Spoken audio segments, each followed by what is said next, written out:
Tollywood star hero Nandamuri Balakrishna కొన్నేళ్ళుగా talented directors కు chance ఇస్తూ బాక్స్ ఆఫీస్ వద్ద భారీ హిట్ అయితే తీసుకుంటున్నారు. అఖండ, వీరసింహారెడ్డి, భగవంత్ కేసరి తన మారుతూ బాక్స్ ఆఫీస్ వద్ద చట్టా చాటుకున్నాడు. అయితే ఇప్పుడు డాకు మహారాజ్తో తన హిట్ ని తన ఖాతాలో వేసుకున్నాడా లేదా అనేది మనం ఈ రోజు వీడియోలో చూడబోతున్నాం. Hello movie lovers, welcome back to filmy bowl. మన బాలకృష్ణ గారు నటించిన రీసెంట్ మూవీ డాకు మహారాజ్ అయితే రిలీజ్ అయిపోయింది. ఆ మూవీలో ప్లాట్ ఏంటి, నెగిటివ్స్, పాజిటివ్స్ అవన్నీ చూసే ముందు మన ఫిల్మీ బౌల్ ఛానల్ని లైక్ చేయండి, షేర్ చేయండి, సబ్స్క్రైబ్ చేయండి. సో ప్లాట్ చూసుకుంటే ప్రశాంతమైన జీవితాన్ని గడుపుతున్న ఇరిగేషన్ ఇంజనీర్ సీతారాం, అదే మన బాలకృష్ణ, కొన్ని కారణాల వల్ల ఠాకూర్ ఫ్యామిలీ నుంచి ఇబ్బందులు పడుతుంటారు. మైనింగ్ కింగ్ బాబీ డియోల్ సీతారాంను తన స్వార్థం కోసం ఇబ్బంది పెట్టే ప్రయత్నాలు చేస్తుంటాడు. ప్రజలకు జరుగుతున్న అన్యాయాలను ఎదిరించడానికి సీతారాం డాకు మహారాజ్ గా మారాడు. అసలు బాలయ్య పోషించిన మరో పాత్ర నానాజీ ఎవరు? డాకు మహారాజ్ కి చివరకు తన లక్ష్యాన్ని సాధించాడా అనే ప్రశ్నలే ఈ సినిమా.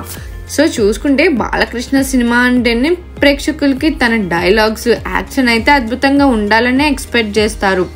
ఇవి కోరుకుని సినిమా చూసే అభిమానులకు డాకు మహారాజ్ అయితే సాటిస్ఫై చేస్తుందని చెప్పాలి.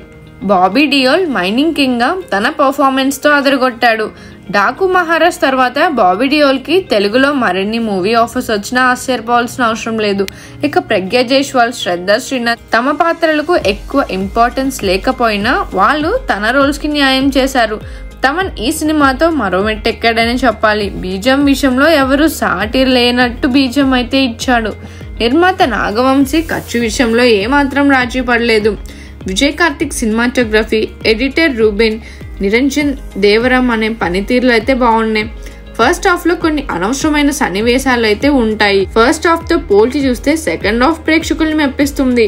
ఫస్ట్ హాఫ్ ఒకటే లాగ్ అనిపిస్తుంది. సీనియర్ హీరో బాలయ్యను వయసుకు తగ్గ పాత్రలో చూపించడంతో పాటు ప్రేక్షకుల్ని మెప్పించడంలో బాబీ 100% సక్సెస్ అయ్యాడనే చెప్పాలి. పాజిటివ్స్ చూసుకుంటే బాలయ్య గారి acting, Thaman BGM and second half లో స్టోరీ. సో నెగిటివ్స్ చూసుకుంటే కొన్ని అనవసరమైన సన్నివేశాలు అయితే ఉన్నాయనిపిస్తుంది.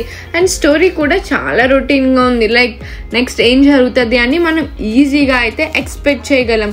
అండ్ ఆల్సో కామెడీ వచ్చేసి క్రింజ్ కామెడీలా అనిపిస్తుంది. లైక్ కామెడీని అక్కడ బలవంతంగా పెట్టారు అన్నట్టయితే అనిపిస్తుంది.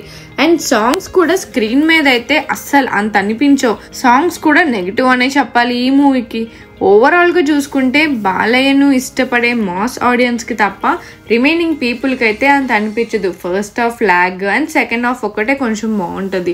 సో మా ఫిల్మీ బౌల్ రివ్యూ వచ్చేసి average movie, 1 time watch. And మా రేటింగ్ వచ్చేసి 2.75/5. సో ఈ మూవీ మీరు వాచ్ చేసినట్టయితే మీకు ఎలా అనిపించిందో మా కామెంట్ సెక్షన్ లో తెలియజేసండి. మరిన్ని మూవీ అప్డేట్స్ కోసం, ఫిల్మ్ అప్డేట్స్ కోసం ఫాలో అవుతూ ఉండండి ఫిల్మీ బౌల్.